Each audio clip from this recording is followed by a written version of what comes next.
Plug the jump drive included in the SVS package into a USB port on your computer.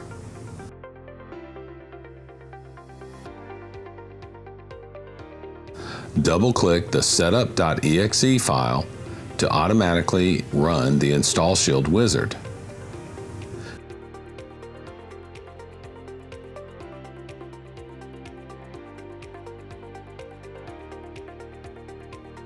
Click Next to continue the installation steps. You will be asked to accept the license agreement and click Next to continue.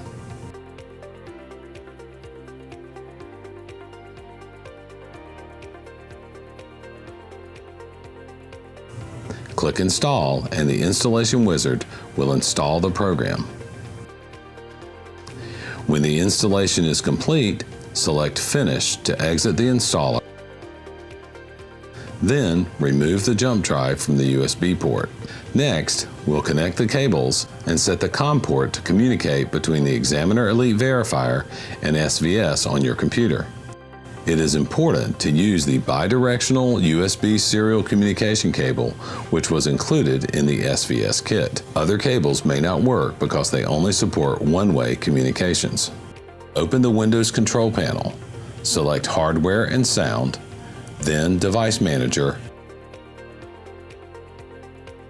then Ports.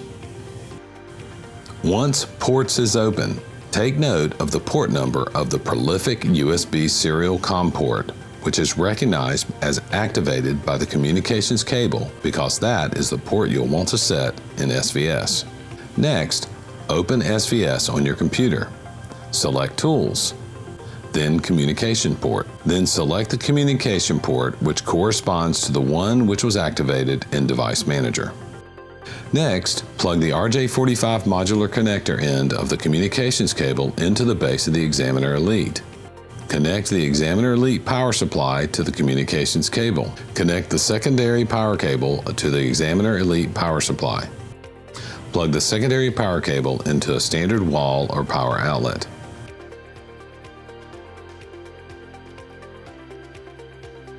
You are ready to begin using SVS.